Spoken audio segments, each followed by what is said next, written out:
बिस्मिल्लाहिर्रहमानिर्रहीम, अस्सलाम वालेकुम। आज की वीडियो में हम समझेंगे कि कोहनी के मीडियल साइड यानी कि अंदर वाली साइड पे दर्द क्यों होता है। गोल्फर एल्बो मीडियल एपिकंडल्जिया समझेंगे कि इसकी अलामात क्या है, इसकी तशखीस यानी कि डायग्नोसिस हम कैसे कर सकते हैं और घर बैठे इसकी ट्रीटमेंट या इसका इलाज कैसे कर सकते हैं। तो चलिए शुरू करते हैं। मीडियल एपिकंडलाइटिस, मीडियल एपिकंडल्जिया, गोल्फर एल्बो, ये एक ही कंडीशन के नाम है। मैंने एक और वीडियो बनाई है कोहनी के दर्द के हवाले से जिसमें मैंने डिस्कस किया है लेटरल एल्बो पेन, लेटरल एपिकंडलाइटिस या टेनिस एल्बो। उसका लिंक डिस्क्रिप्शन में होगा, आप उस वीडियो को देख सकते हैं। इसमें होता क्या है कि आप अपने एल्बो को देखें और मीडियल साइड पे आप पल्पेट करें। यहाँ पे आप हाथ रखेंगे तो आपको एक नुकीला बोन फील होगा। ये जहाँ पर मैंने हाथ रखा हुआ है तो ये नुकीला बोन है, इसको मीडियल एपिकंडाइल कहते हैं। यहाँ पर जो रेस्ट के फ्लेक्सर्स हैं, जो हमारे हाथ को पट्टे जो हमारे हाथ को ऐसे मूव करवाते हैं, वो पट्टे कंबाइन होकर यहाँ पर अटैच्ड है, एक टेंडन की शक्ल में यहाँ पर अटैच्ड है। तो किसी भी वजह से अगर इस टेंडन की इन्फ्लेमेशन, इंजरी होगी तो इसको हम गोल्फर एल्बो या मीडियल एपिकंडल्जिया कहेंगे। ये कंडीशन जो है ये उन लोगों में ज़्यादा कॉमन है जो कि रेस्ट की रिपीटेड फ्लेक्शन मूवमेंट करते हैं। अब कौन लोग रिपीटेड फ्लेक्शन मूवमेंट करते हैं? जिस तरह के वेट लिफ्टर होते हैं, वो वेट को बार बार ऐसे उठाते हैं, जो फोर आर्म की एक्सरसाइज कर रहे होते हैं, वेट को हाथ में पकड़ा और ऐसे उठाया। तो इससे रिपीटेड मूवमेंट या हैवी वेट की वजह से मीडियल एपिकंडलाइटिस डेवलप हो सकता है। इसी तरह गोल्फ प्लेयर में जो गोल्फ खेलते हैं वो सडन फ्रंट ड्राइव, बॉल को फ्रंट साइड पे हिट करते हैं, मतलब बैक ड्राइव नहीं करते, फ्रंट ड्राइव करते हैं, फ्रंट साइड पे हिट करते हैं। तो उसमें सडन जर्की मूवमेंट जो है यहाँ पर इंजरी काज कर सकता है। इसी तरह जॉब ऑक्यूपेशन में अगर किसी का भी रिपीटेड ये वाली मूवमेंट होगी तो इससे माइक्रोट्रामास यहाँ पे होंगे और माइक्रोट्रामा लीड करेगा इन्फ्लेमेशन और इन्फ्लेमेशन के बाद पेन स्टार्ट हो जाएगा। इसकी अलामात क्या होंगी? इसकी अलामात में शामिल है मीडियल एपिकंडाइल पे पेन, और ये पेन जो है फोर आर्म तक हो सकता है, मतलब रिस्ट तक भी आ सकता है, लेकिन ज़्यादातर जो है वो एल्बो में पेन होगा, फोर आर्म और रिस्ट में कभी कभी पेन आ सकता है।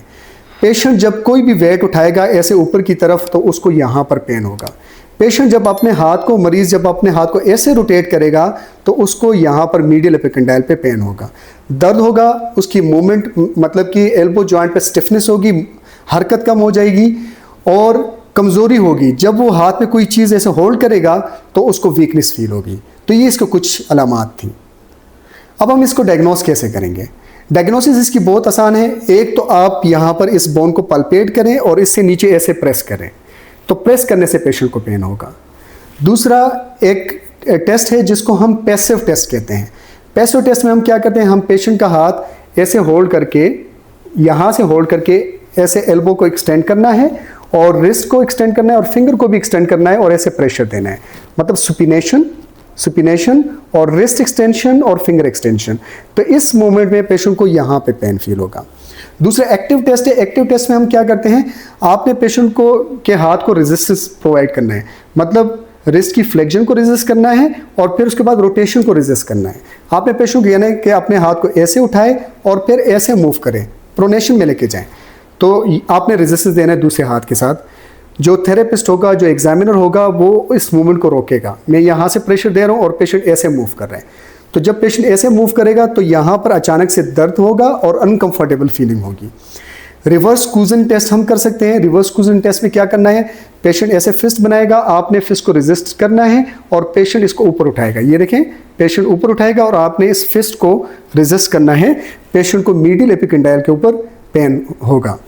एक और टेस्ट है जिसको पोल्क टेस्ट कहते हैं, POLK, पोल्क टेस्ट। पोल्क टेस्ट में हम क्या करते हैं, हम पेशेंट को कहते हैं कि आप वेट, हाथ में कोई वेट देते हैं और उसको कहते हैं कि ऐसे ऊपर को उठाएं।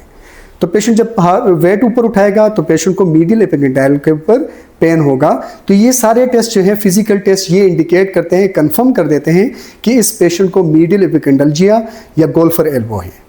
अब हम आते हैं इसकी ट्रीटमेंट के ऊपर कि घर में हम इसको आसानी से कैसे ट्रीट कर सकते हैं। आपने क्या करना है, सबसे पहले अगर पेन, दर्द जो है वो एक हफ्ते से कम टाइम हुआ है, मतलब 2, 3 दिन, 4 दिन हो चुके हैं, तो फिर तो यहाँ पर आइसिंग करनी है। आइसिंग, बर्फ़ का टकोर करना है 10 मिनट के लिए सुबह, 10 मिनट के लिए शाम। बर्फ़ जो है किसी टॉवल या किसी भी कपड़े के अंदर लपेट के यहाँ पर रखना है 10 मिनट के लिए सुबह और 10 मिनट के लिए शाम रखना है। उसके बाद यहाँ पर टेप लगानी है। टेप लगा लें या एल्बो सपोर्ट कोई भी यहाँ पर बैंडेज वगैरह अप्लाई कर दें और हाथ को रेस्टिंग में ले जाएं।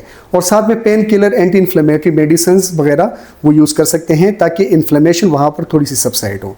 अगर पेन जो है वो 1 हफ्ते से ज़्यादा का टाइम हो चुका है तो फिर उसके लिए हमने क्या करना है, घर में आपने यहाँ पर मीडियल एपिकंडाइल को पल्पेट करना है और उससे नीचे थंब रखना है ऐसे और प्रेस करके ऐसे मूव करना है, ये मूव करना है। 5 मिनट के लिए यहाँ पर मसाज करना है, फिर नीचे आए और ऐसे मूव करें, ठीक है।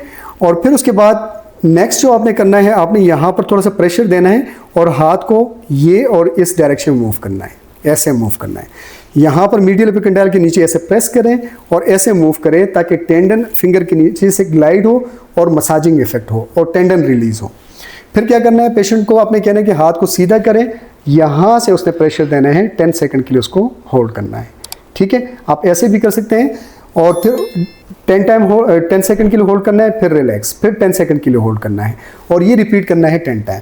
फिर आपने पेशेंट को कहना है कि अपने हाथ को यहाँ से होल्ड करके ऐसे लेके जाए, मतलब सुपिनेट करें और फिर नीचे की तरफ खींचें, ऐसे भी खींच सकते हैं ये इस पोजीशन में। मतलब ये कि हाथ को ऐसे रोटेट करना और फिर ऐसे करना, 10 सेकंड के लिए यहाँ पर होल्ड करना है, फिर उसके बाद रिलैक्स होना है। फिर आपने क्या करना है, आपने वेट हाथ में होल्ड करना है, ऐसे वेट मैंने उठाया, वेट को दूसरे हाथ के साथ ऐसे ऊपर उठाएं, ऐसे लिफ्ट नहीं करना, दूसरे हाथ के साथ ऊपर उठाना है और आहिस्ता आहिस्ता से वेट को नीचे लेके आना है। फिर ऊपर उठाएं इस हाथ के साथ और आहिस्ता आहिस्ता से वेट को नीचे लेके आए, इसको इसेंट्रिक रिलीज भी कहते हैं। और फिर उसके बाद आपने ऐसे होल्ड करके ऐसे जर्की मूवमेंट्स देने हैं, जर्की मूवमेंट्स। और ये जो ट्रीटमेंट प्रोटोकॉल मैंने आपको बताया है, अगर 1 हफ्ते से ज़्यादा हुआ है तो आपने यही ट्रीटमेंट प्रोटोकॉल करना है। आप माइंड में ये रखें, अगर एक्सरसाइज से आपका पेन ज़्यादा हो रहा है, वहाँ पर सूजन होती है, दर्द ज़्यादा होता है, वहाँ का एरिया जो है वो रेडिश कलर चेंज हो जाता है, तो फिर आपने डॉक्टर के साथ रुजू लाजमी करना है। मैं उम्मीद करता हूं कि आपको आज की वीडियो पसंद आई होगी। अगर वीडियो पसंद आई है तो वीडियो को लाइक करें, चैनल को सब्सक्राइब करें और इस वीडियो को ज़्यादा से ज़्यादा लोगों तक शेयर करें ताकि लोगों को इससे फ़ायदा पहुंच सके। आपसे इजाज़त चाहूँगा। अल्लाह हाफिज़।